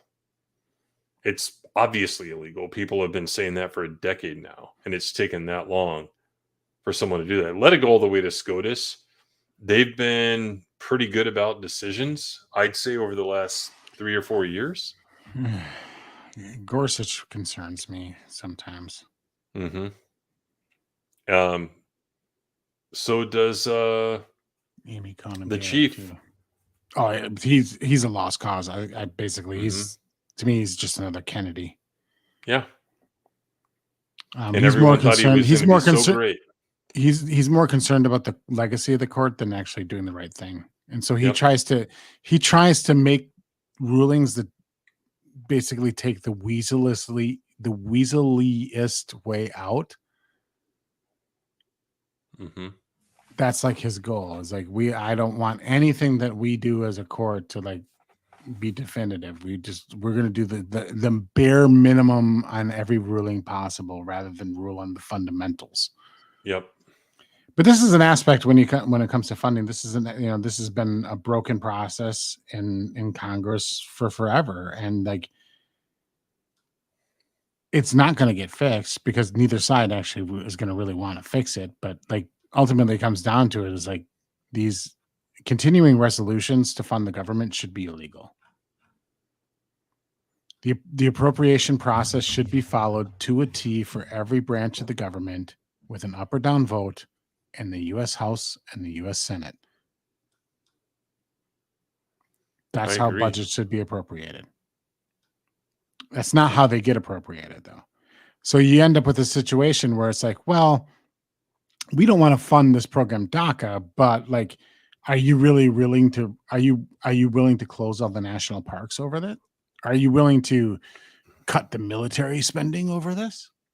Are you willing to, risk aid to Ukraine over this, or Israel, or or whatever, or your bridge to nowhere in your state? Are you willing to risk your libraries being closed over this one issue, or and you end up with basically government is funded on an up or down, all or nothing vote instead of having every issue and every allocation of funds be given its proper up or down vote. Yep. Which is like the way the Congress appropriates money now, basically, because Congress's goal ultimately is to not be responsible for anything. And it's been that way for several decades now, where they don't they are more than happy. It used to be, and the way the country was founded is that the legislature, in theory, was supposed to be very protective of its own power and not want to share it with the executive and not hand over any power to the executive. It wanted to guard all of its powers to itself because that would be your natural inclination. But what happened over time and especially with the passing of yet another Woodrow Wilson amendment, the direct election of senators in particular, it has moved to now where Congress's goal is to not be held responsible for anything. Pass it all off to the executive. And then all you have to do is, if the president, which is the executive, is on your side in your party, then you defend him at all costs. And if he's the opposite, then you attack him at all costs. But ultimately, nothing really changes. Yeah. Ultimately, nothing really changes. And all the power now exists in the executive, which is why, one president could do something and then within a week of a new president coming into office have almost every one of his accomplishments completely wiped away.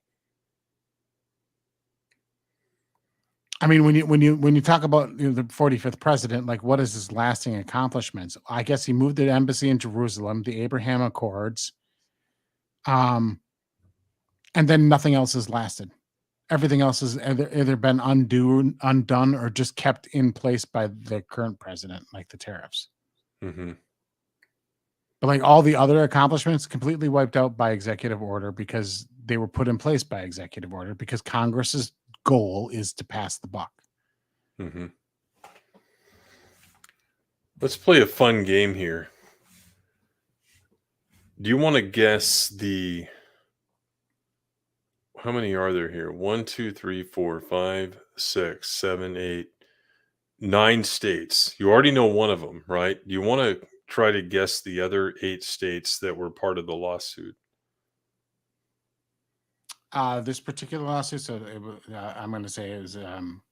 I'll say yes or no to each one you name off. Texas. You already have Texas, yeah. Florida. Nope. Florida's not important. Nope. Arkansas. Yep. Louisiana. Yep. Missouri. No, that's Nope. a pretty purple state these days now. Yep. No Missouri. Kentucky, Tennessee. Nope. Neither one of those. Mm-mm. What's on North Dakota, South Dakota? I don't know. South Dakota. No, neither of those. I'm trying to think of red states. You're missing another easy one. Just think about, red states. Another easy red state. Yeah. Ohio. Ohio's a red. Last election, it's solid red. Mississippi next door to okay, yeah. Alabama. Yeah. What other ones? Oklahoma. Diesel, thank you. No, I'm shocked they're not on there either. Hmm. I'll read the rest off to you. Nebraska, South Carolina, West Virginia, Okay, yeah. and Kansas. Okay. Well, Kansas is actually a surprise. Well, see, the thing is in order for this to happen, is like not only do you have to have basically a red governor, but like you would need a red AG as well. And in some states it's mixed. Even solid red states can a blue AG sneaks in. Do you know much about your state government? Fair bit, yeah. So what is your second in command called in Wisconsin? Lieutenant governor. So are they elected separately, or are they a running mate of the governor? Running mate. Okay. A lot of states it's a separate election, so you could wind up with You could have a parties. mix. Yep, like California is that way. Yep. So always weird and interesting. By the way, speaking of governors and lieutenant governors, I like the show Benson. Who? Benson? Benson. You don't remember the sitcom Benson? No.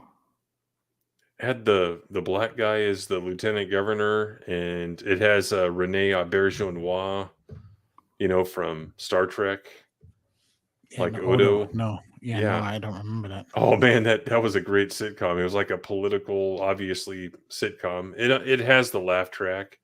Now, what's interesting is the character Benson is actually from another sitcom called Soap. It was like an early smart comedy, and it didn't have a laugh track, but his name was Benson on that, and then he got his own show. But yeah, I can't believe you're my age and you've never heard of Benson. Sorry, it's not ringing a bell. Wow. Yeah, it's good. Funny show. Thing is, like, if I came across it at any point, I would have been like, "Oh, it's that guy from fucking stupid Deep Space Nine." I'm not watching it. This is like 12 years before Deep Space. This is I know, but early like, if I would have 80s. encountered it as a rerun or saw it somewhere, like, I would have been just like, "Oh no." And he plays kind of a goofy character in the show and stuff. It has some He did in elements DS9 like too. that, like any other 80s sitcom, but it was different than most of them.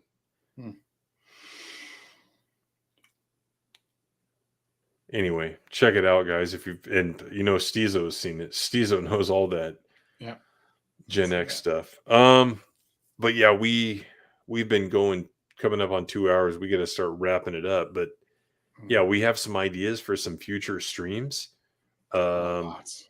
Oh yeah, the 28th of this month, though, 2 weeks from tonight, we're going to do the Hall of Knighthood, probably on Alora's channel. It's a members only stream, so we won't be streaming this on that night because really Wednesdays are the only other nights that I can stream. So we'll be doing that. If you're not a member, become one.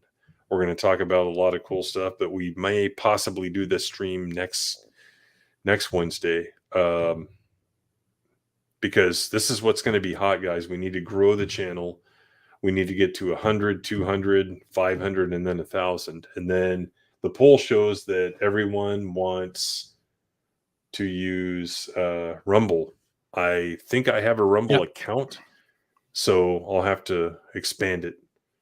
And who's on Rumble? Is it like, what's his name? Joe Rogan? Is that why it's taken off? No, it's not Joe Rogan's still on Sirius. No, no. The Swedish one. Spotify. Crowder. I think like they've signed a number of exclusive people. That one actor guy who plays weirdos. Oh yeah, that guy.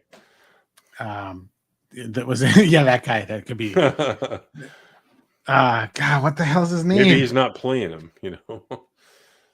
Oh God, I'm drawing a complete blank on. He's kind of like a conspiracy kind of guy. And he does a podcast now. I think, yeah, Quartering, I think, moved exclusively there, or he's got some sort of deal where he streams over there now every day. I'll pass on that. I'm trying to think. Russell Brand. Okay. Russell Brand. Yeah, that actor. Oh yeah, and Yeah. he's one of those weird like. He's kind of like a new age weirdo, like hippie libertarian ish. Yeah, but he'll say one thing that people are like impressed with, and suddenly he's based. Yeah, and it's like, well, I don't think we know that yet. Yeah, Purple Cipher knows that. It was Russell Brand. He was that new Arthur movie was horrible. I've never seen it. Like I would never watch. Gosh. Like, the Arthur movies were like that. God, I swear to God, they were like HBO original movies because they played them on HBO like every other hour. Yep. When I was a kid, so I must have seen Arthur 1 and Arthur 2 on the rocks like 100 fucking times. Yeah, and they really weren't that great of a movie to begin with. They weren't great movies to begin with, so like, why remake them? I don't know. Like, I'd rather see a remake of like Brewster's Millions. No, I don't want to. No, that movie's perfect. Don't. No, it's great, but like a concept, maybe not a remake of it, but something similar in concept. Where like, how would you do what he did in the modern age? Where like, the none of the above thing would of course be, because campaigns are just huge money sinks. You could easily waste a shit ton of money there. Yeah. But it would like as a concept, I would be interested. Like, I don't want him to actually remake it, and I don't know. I get you. Is Hollywood ready to start remaking Richard Pryor movies?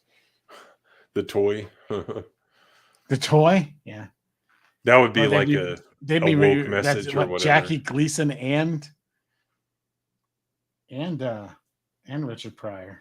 Yep. Like, that'd be like a double whammy there. I went to a wax museum in LA when I was a kid one time. It was actually 87. It's the last time I went to like Star Tours. And it was a huge wax museum, and they had like Arthur in the bathtub. It's like that's how big Arthur was, I guess, in the 80s. Yes. Because he was just one of those slapsticky type of comedies. Yeah, it was just a guy just slurring his words on screen the entire time. It was just yeah. But it was this fascination with rich people. You got to remember, there's a time when lifestyles of the rich and famous was a big thing then, and they were, that class of people weren't accessible like they are now, where they're all on fucking Twitter and they're all begging for attention from everybody. Yep.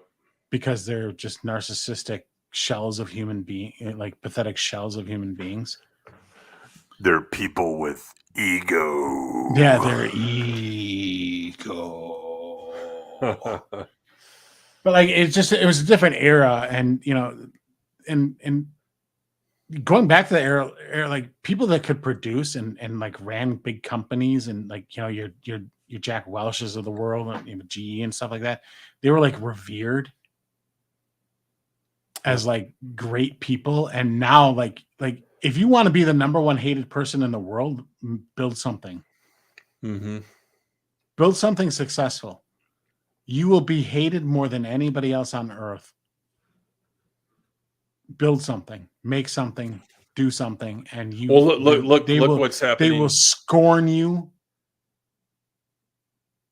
Forever. Look what's happening to Eric July. Like, he made a couple of comic books, and people are just like, it is bad because of this, and it's like, okay, and he's finding ways to make money off of that just by quote tweeting them and all that stuff. But it's like he made like a book because he didn't like the ones that they were making, and they're just going after him, like, because he made a bunch of money. He made more than any of the other people making independent comics. Has anyone made more than he has? I doubt it.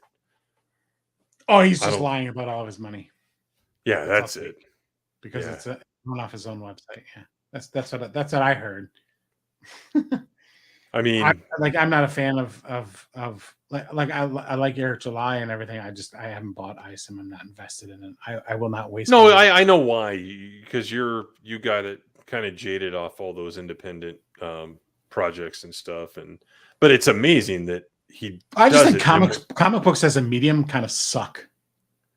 Yeah, you don't like him, but within 1 year, he's already released 2 books. While Yeah, he's doing other good. people, Yeah, while other people are still working on their 3rd or 4th after what, a decade almost now. Like, yeah, okay, yeah. I mean, he's doing gangbusters and great.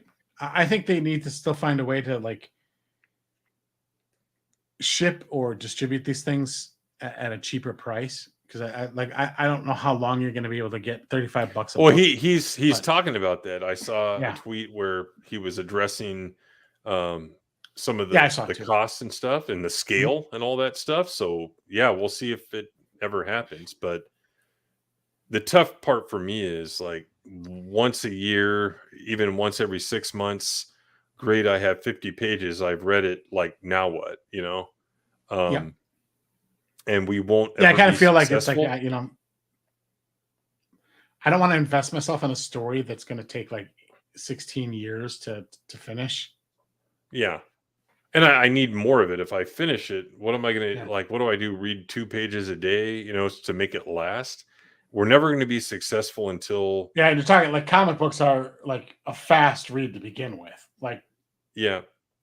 You've got to have streaming of some kind. Like, that's actually happening. Like, there are shows that are being crowdfunded and they're making like $1 million in crowdfunding, to make some episodes, and actors that are popular are involved, like Neil McDonough, the one that played Lieutenant Hawk in First Contact.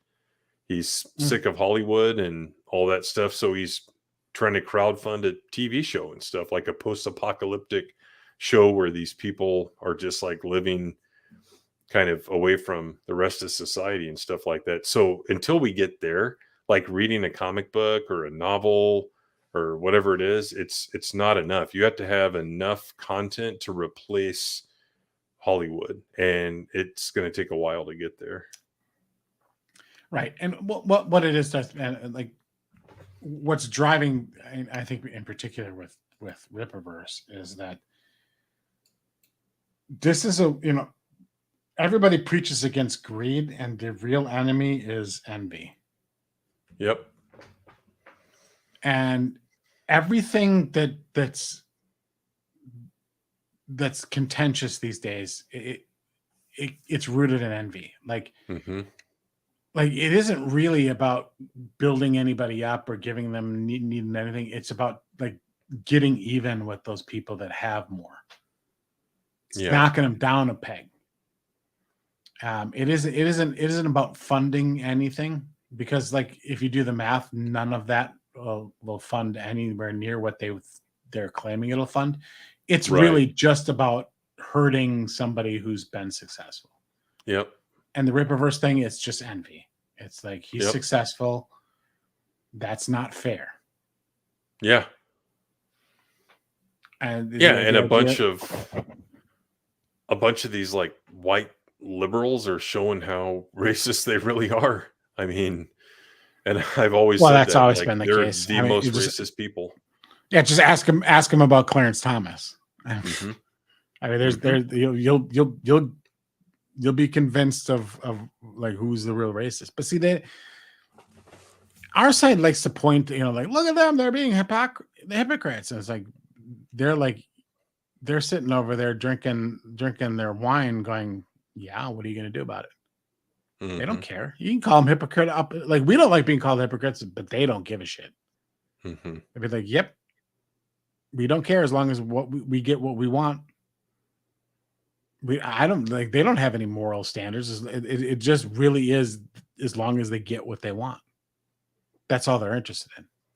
Yep. And everything else is just an excuse or a smoke screen to just get what they want. Mm-hmm. Yep. They hate him because, I mean, part of it is that he's not part of the far left woke cult, but like the far left woke cult doesn't like its own successful people either very much. No, like they'll go after Bezos and Yeah. whoever has something. Yeah, because Amazon's a fucking devil, right? Yeah. But yep, they don't pay their workers enough, and blah, blah, blah. You're putting boxes on a belt. I mean, come on, guys. Yeah, you're taping a box shut for a living. Robots as fast as possible, please. Yeah, especially for those kind of positions. Yeah, but they'll go after. I mean, that's why we laugh at it. Like, look at how fast they'll go after their own. It's like because they don't have principles. They literally just want what they want. Well, just like this guy that betrayed Shadiversity, right? Like, I hope that person is now like dogpiled on because he was ever associated with Shad, because nothing's ever enough for the mob. So I hope the fact that he betrayed his friend bites him in the ass and they go after him anyway. I would love to see that. Nothing. Here's my problem with it is like, I think, and maybe it's just because it's their nature and rooted in their religion potentially, but ultimately, like, people on the right are way too forgiving. Yeah. Because, like, how many times did we hear the story and live this story in our lives in the year 2020? Mm-hmm. Where we were dissociated, disavowed, unfriended, given dishonored, given the Klingon dishonor treatment. Like, how many of us went through that, or knew people that went in our direct lives that went through that process because they were not compliant. Yep. They were told that you're not invited for Christmas dinner. You're not invited over for Thanksgiving. You can't come here. We don't, we won't even acknowledge your existence anymore because you are trying to kill us by not. And I can tell you this right now, like, anyone, like, in real life or in this realm, anyone that's ever betrayed me, like, okay, sure, you can forgive under the right circumstances, but you never forget and you never trust that person again. I will never forgive. I will never forgive. I have a list of these people in my personal life. And when the time comes, if the day comes where the world is coming to an end or anarchy exists and looters and rioters are rampaging through the streets, when they come to their house, I'm going to give the looters a match. That's how I'm going to help. You can burn in hell. I wouldn't piss on you if you were on fire. Unless you pissed gasoline. Unless I piss gasoline. There's but then no it might trace back up to you, so you got to be careful with that. Yeah, it'd be just, little spurts. I wouldn't, like, no, you're dead to me. You will never not be dead to me. I look forward to your death. I welcome it. I will relish it.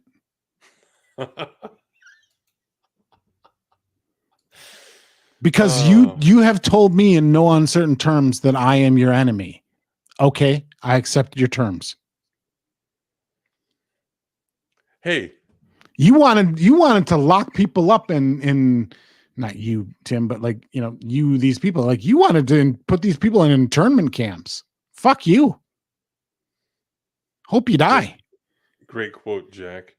But look at the second phrase on the background there. That means you are my enemy in Latin.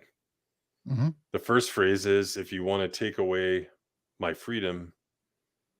So you want to take away my freedom, you're my enemy. If you want to take away my individuality, if you want to destroy my property, if you want to do anything that seize my property, or sees it. If you want to take anything away from me that prevents my pursuit of happiness, then you're my enemy. And my happiness doesn't involve taking away something from you. It's me building out my own success.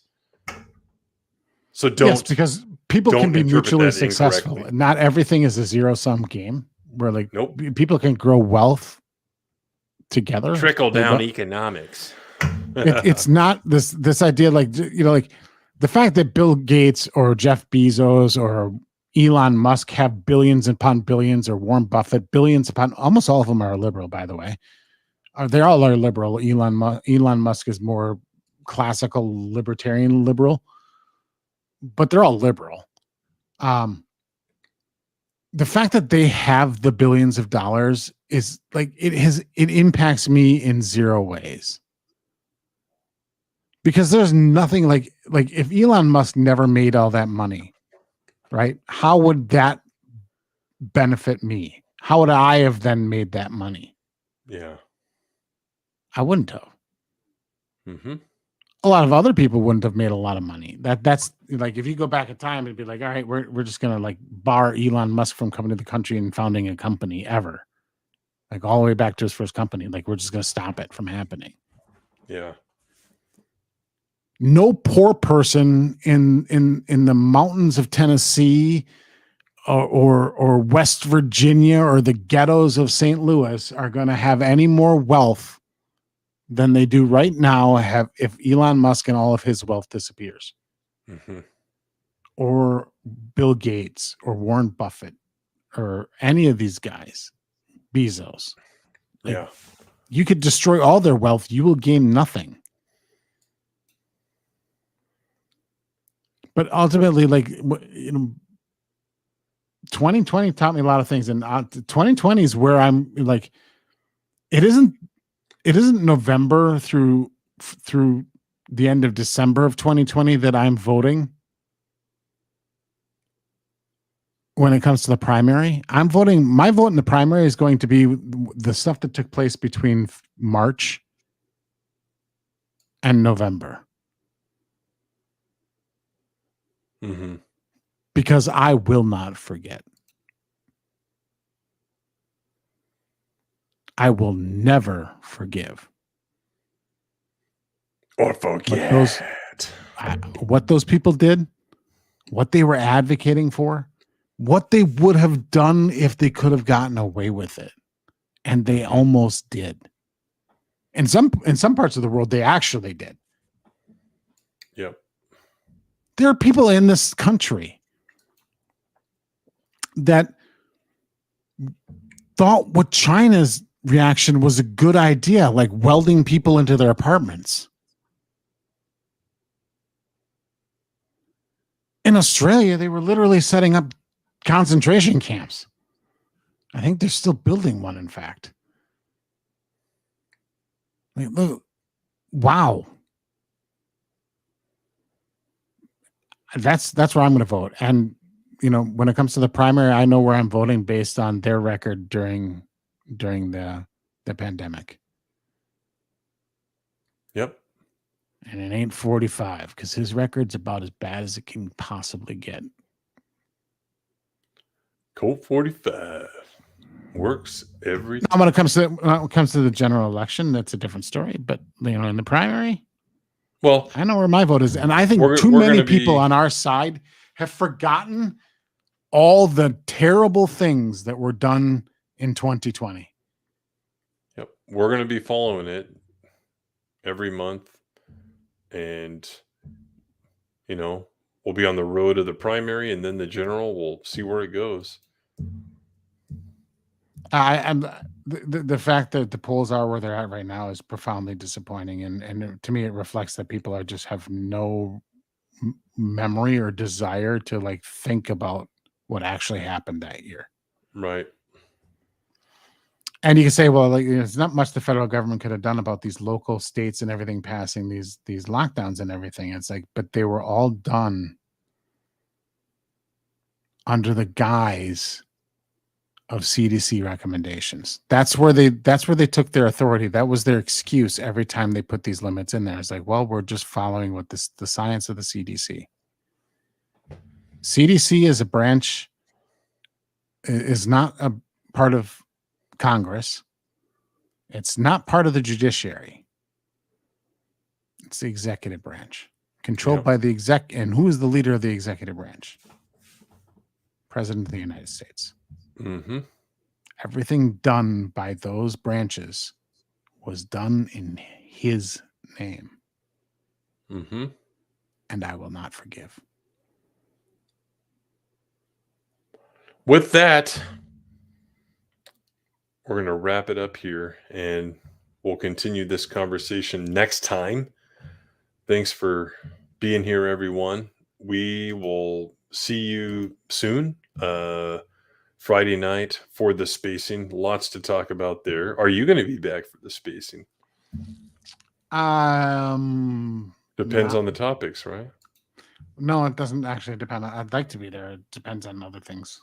Okay. Well, we'll talk about it. But yeah, thanks to everyone for being there. Make sure you're subbed on all your accounts, because you never know where you're going to be logged in, and you get a notification for a short, for a video, for a live stream. So sub up, tell friends.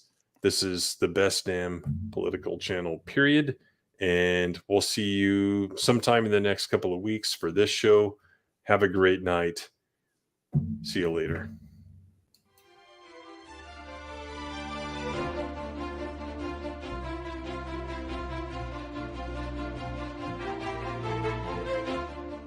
Is that legal? I will make it legal. Where do you get this bureaucratic bull? You have all the character references of a politician. Intelligence has nothing to do with politics. This president is not above the law. If the dirty air don't get you, the politicians will. The last remnants of the old republic have been swept away. These orders have forced us to declare independence.